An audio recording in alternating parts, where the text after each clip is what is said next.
반갑습니다. 복음확신 네 번째 수업 하도록 하겠습니다. 우리 지금까지 확신을 가져야 될 부분에 대해서 본 것은요, 구원의 확신, 또 사죄의 확신, 그리고 말씀과 기도로 우리를 인도하는 확신, 그리고 신자가 가지고 있는 복음의 핵심인 십자가의 능력에 대한 확신을 살펴보았습니다. 오늘은 제4과 승리의 확신에 대해서 살펴보려고 합니다. 승리의 확신.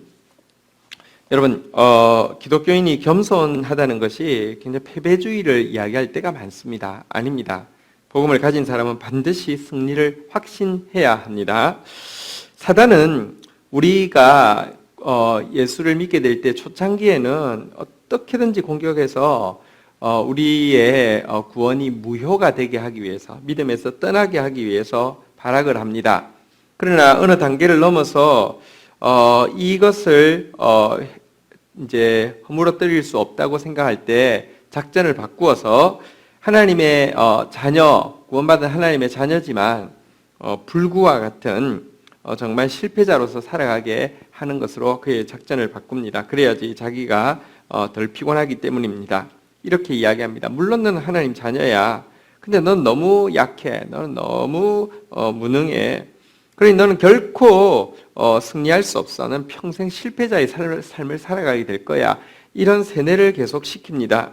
그러면서 우리가 잘 알고 있는 어떤 죄와 실패와 어려운 환경의 문제를 꼬집어서 이야기를 하게 되면요, 그 음성을 마치 진리인 것처럼 받아들이게 되면 구원은 취소되지 않는다 할지라도 초라한 실패자의 삶을 살 수밖에 없을 것입니다.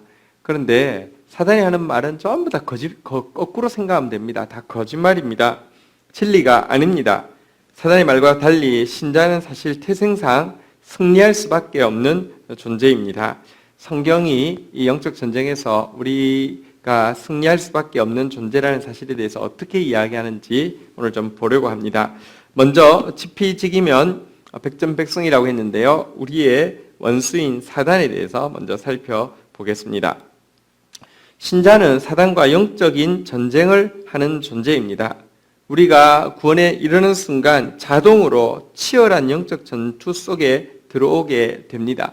근데 참 안타까운 것은 많은 사람들이 우리가 영적 전쟁을 하고 있다는 사실 자체를 모르고 있다는 것입니다. 이게 얼마나 불행인지 모릅니다. 에베소서 6장 12절 한번 볼까요?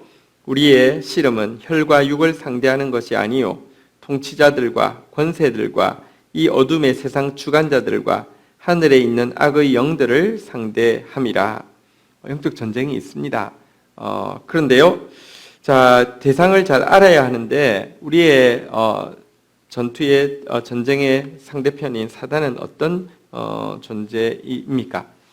많은 사람들이 사단을 실존하지 않는 예를 들어 억압된 무의식 속의 충동이 상상을 통해 의인화되어서 표출된 것이다, 이렇게 이야기를 하면서 부인합니다. 근데 사단은 실제입니다. 성경에 보면 복음서에 사단이라는 단어가 29번 나오는데 그중에 25번을 예수님이 사용하신 표현입니다. 그리고 이것을 가르칠 때마다 모두 인칭 대명사를 쓰고 있습니다. 다시 말하면 어떤 비인격적인 힘을 이야기하거나 어떤 상상의 결과물이 아니라 지정의를 가진 인격적인 존재로 성경에 나타나고 있는데요, 이 사탄이 어떤 존재인지 한번 보도록 하겠습니다. 요한계시록 12장 9절에 보면요, 사단의 네 이름이 나옵니다. 한번 같이 읽도록 하겠습니다. 큰 용이 내어 쫓기니 옛 뱀, 곧 마귀라고도 하고 사탄이라고도 하며 온 천하를 깨는 자라. 그가 땅으로 내어 쫓기니 그의 사자들도 그와 함께 내어 쫓기니라. 네 가지 이름이 나왔는데요, 한번 따라하겠습니다. 큰 용, 옛 뱀, 마귀, 사탄. 자, 그런데 이 네 가지 이름은요, 각각 사단이 어떤 존재인지 우리에게 많은 단서를 제공하고 있습니다. 첫 번째 두 이름은 사탄의 성격적 특징을 잘 보여주고 있습니다. 큰 용이란 잔인한 본성, 파괴적인 본성을 이야기한다고 할 수 있고요. 옛뱀이란, 아담과 하와를 속였던 옛뱀이란 교활하고 거짓된 본성을 나타낸다, 이렇게 이야기할 수 있겠습니다. 뒤에 나오는 세 번째, 네 번째 이름은요, 마귀, 사탄은 관계적인 특징을 보여주는 이름입니다. 마귀란 디아블로스, 비난자, 고발자, 참소하는 자 이런 뜻인데요. 사탄은 우리를 향해서 끊임없이 참소합니다. 자, 마지막 이름인 사탄은요, 대적하는 자라는 뜻을 가지고 있고요. 사탄은 끊임없이 하나님을 대적하고 대항하고 저항하는 존재입니다. 자, 이처럼 큰 용, 옛뱀, 마귀, 사탄이 하는 일을 우리가 보면 가장 대표적인 일은 두 가지라고 할 수 있습니다. 첫 번째는 거짓말입니다. 사탄이 제일 잘하고 제일 많이 하는 것은 거짓말입니다. 계시록 12장 9절에 보면요, 큰 용이 내어 쫓기니 옛뱀 곧 마귀라고도 하고 사단이라고도 하며 온 천하를 꿰는 자라 이렇게 돼 있는데, 깬다는 것은 거짓말로 속인다 이런 뜻입니다.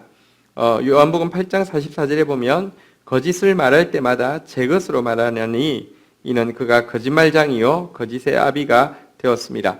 모든 거짓말에 대해서는 자기가 제 것, 다시 말하면 저작권을 가지고 있고 저작권을 행사한다 이런 뜻입니다. 사단은 거짓말의 원조입니다. 사단은 온 세상을 거짓말로 속이고 있습니다. 그것도 광명한 천사처럼 가장하여서 속이고 있습니다.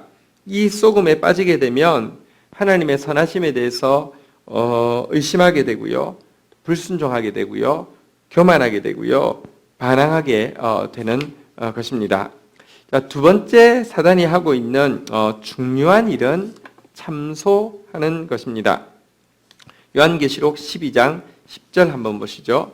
내가 또 들으니 하늘에 큰 음성이 있어 이르되 이제 우리 하나님의 구원과 능력과 나라와 또 그의 그리스도의 권세가 나타났으니 우리 형제들을 참소하던 자 곧 우리 하나님 앞에서 밤낮 참소하던 자가 쫓겨났고 이렇게 이야기했는데, 사단은 참소하는 자입니다.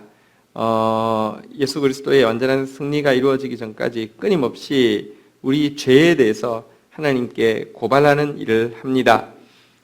하나님은 이미 예수 그리스도를 통해서 우리를 용서하셨습니다. 그러나 끊임없이 우리를 고발하고 정죄하고 우리로 하여금 부정적 확신을 가지고 하나님으로부터 멀어지게 하려고 하고 있습니다. 사단의 거짓말, 사단의 참소의 목적은요, 우리를 타락시키고 우리 영혼을 죽이려는 것입니다. 사단은 우리에게 좋은 것 주지 않습니다. 고린도후서 11장 3절 보십시오. 뱀이 그 간괴로 하와를 미혹한 것 같이 너희 마음이 그리스도를 향하는 진실함과 깨끗함에서 떠나 부패할까 두려워하노라. 진실함과 깨끗함이 없어지게 부패하게 만드는 것이 사단의 거짓말의 목표입니다. 또 사단이 하는 것은요, 요한복음 10장 10절에 나오는 대로 도둑이 오는 것은 도둑질하고 죽이고 멸망시키려는 것뿐이요 라고 이야기하고 있습니다. 이것이 바로 사단이 하는 것입니다. 사단을 좋아하지 마십시오. 사단이 주는 것에도 영양가가 있다고 착각하지 마십시오. 사단을 이용해가지고 내가 좋은 것 취하리라고 생각하지 마십시오. 음란한 신부로 우리를 만들어서 하나님 앞에서 부패하게 하고요, 우리를 도둑질하고 죽이고 멸망시키려는 악질 인신매매범에 지나지 않습니다. 절대로 사단을 부르지 마십시오.